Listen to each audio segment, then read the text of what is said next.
What's up everyone? So today I have the Dbal A2. We're going to go over its features, its price point, and whether or not you should purchase it. So let's get into this review and see what it's all about. Okay, so this is the green lasered Dbal A2 by Wadsn.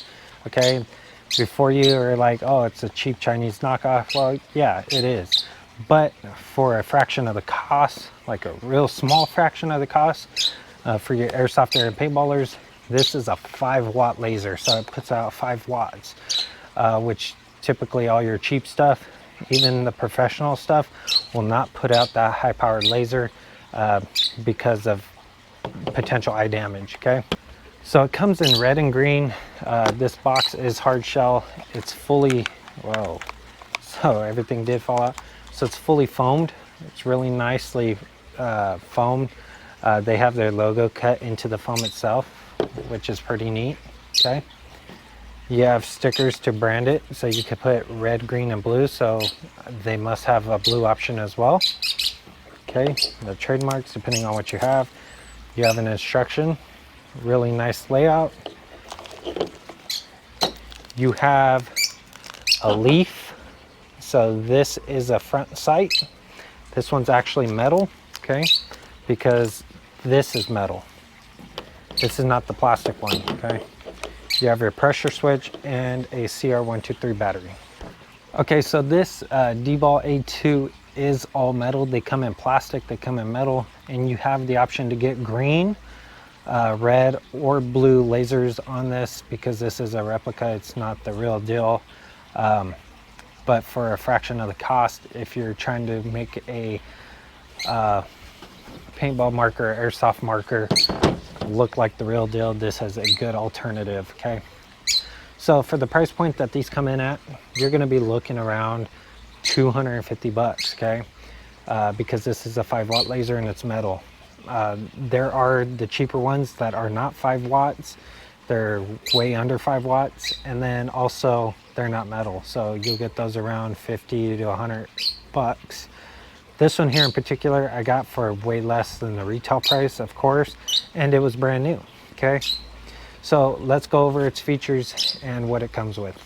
Okay, so if you were to buy the plastic one, it probably would not come with a metal leaf, and this metal leaf is pretty cool because it bolts directly up to here, and it creates a front sight with your Dbal.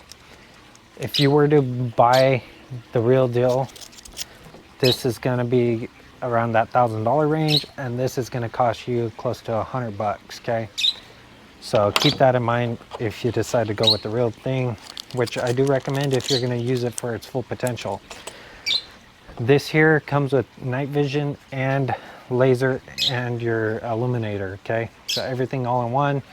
Its laser is not slaved to the, you know, when you make your adjustments, the IR is not slaved to the laser, so everything's independently adjusted. All right, so you got to adjust one or the other. So this does come with IR, this comes with the green laser, this comes with your illuminator. So you do have a momentary switch that you could add to this, like so. It's just a regular Chinese switch here, okay? And then you have all your adjustments here, and then you have your high-powered mode, which you remove this blue nut or washer or bolt in there. You remove the blue bolt, and you get the ability to turn it to the high-power mode. Okay, so let's see what we have. So straight up is off. Okay, and the way this is like worded here is not what it's gonna put out. Okay, so you kind of got to figure this out on your own. Each one's going to be different, especially if you don't have IR, so I'm not going to tell you that this one does this one does that, because depending on the model you pick up, aluminum or plastic, IR, no IR, strobe, no strobe, is going to determine all this stuff. Okay, so this thing's 5 watts and it's supposed to put out 400 lumens. Take the lumen count with a grain of salt, but this is what the laser looks like. Okay, don't know if you can see that on my hand. You should be able to see that green laser, okay? And it's daylight out here, and I could see it really well in the daylight, okay? Okay, so this is on, so it's on and off, okay? So you click the button and it turns it on, turns it off, okay? Now I go to the next option, and this is momentary. So if you see off my hand, you should see that it's going to be momentary. So I click the button and it's momentary. Straight up's going to be off, okay? So this sets momentary on and off. And then this button over here goes from laser to IR to flashlight. So this is your flashlight. It's not strobing right now. The camera looks like it's picking it up as strobe, but it is just a regular white light, okay? And then you go up one more, and now you have your strobe, okay?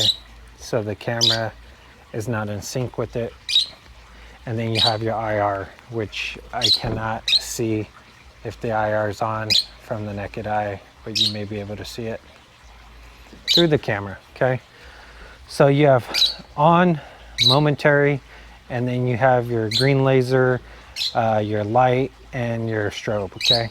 And then of course you click this all the way. Once you remove this button or this bolt here, you could move it all the way to the center part or going this way, and that'll give you your high powered modes. So you do have your glass here, you do have your lasers on this side, okay? And then your battery up front.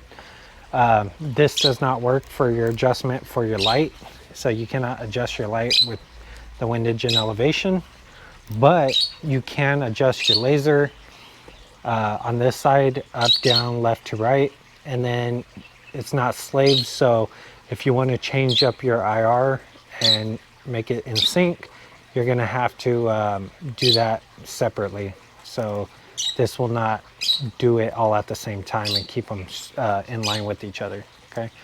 Once you remove that, you do have the same thing with the button. So let's mount this to the gun and see what it looks like. So these are not recommended for real weapons. I'm thinking the battery will probably jump around in there because that's typically what happens on this cheaper stuff or the knockoff stuff, or it may just damage the circuit board, okay? So you have a spring-loaded plate right here that you push in, so you could cam this out, okay?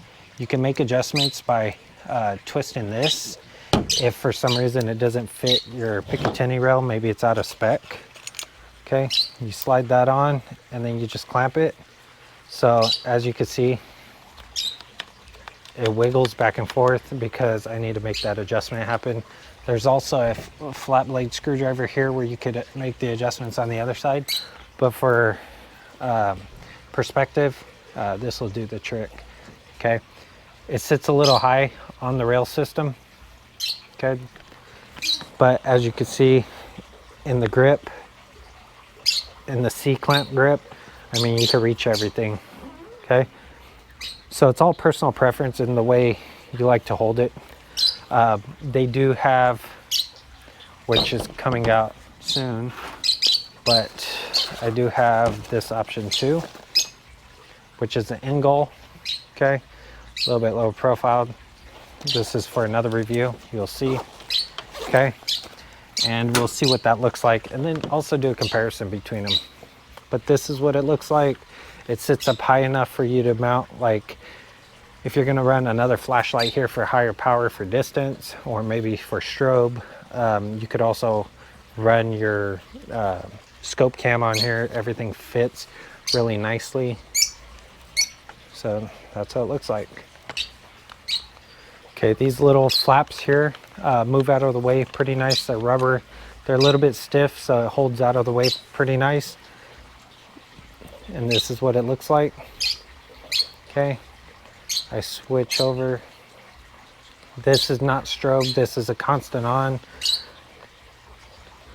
This is actually strobe, okay, but it's gonna probably look different in the camera. And this is your IR.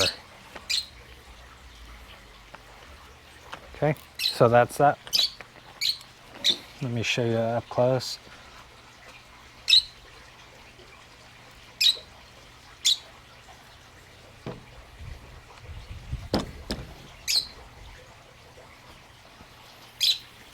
So the realism's there.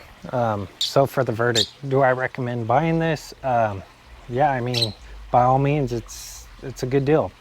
Do I recommend buying the green one, blue one, or a red laser? The red laser's not going to be as bright in the daytime. It's going to run a little cheaper. The blue laser, it's going to be more efficient on battery, but it's not going to be as easy to see as the green laser, but it'll be better to see than the red laser. And the beam's not as precise. It's a little bit fatter. The green laser, it's precise. You could see it in the daytime, but it may chew through the batteries pretty fast. So I do recommend rechargeable, the CR123 rechargeables. So that way you can replace them on a dime at any time, you know? Do I recommend this over the real deal? Well, no. If you're putting it on a real firearm, this will not work. Either the battery will jump back and forth or the circuit board will break due to the vibrations, okay? Even your airsoft guns that have recoil simulation, this may even be affected by that. I'm not sure. But overall, the build quality is there. Everything's really nicely produced. And by getting the leaf for basically the same price as, you know, the real leaf for the same price as everything. I mean, if you're an airsoft or paintballer, this is a good alternative, okay? So keep that in mind when purchasing it.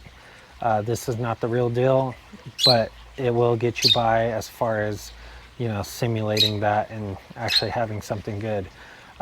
If you're trying to use this as a home defense option, then I do not recommend this if you don't have a light that you could attach to the side. But if you already have one and you just want this one to add on for the laser and then you use the light occasionally, by all means, to each is their own. Personalize your weapon how you want. Both ways will work, but if you're relying on this for a personal defense option, I would not recommend that. Okay, just because I would recommend you going with like a Surefire light or O light, something with a good track record.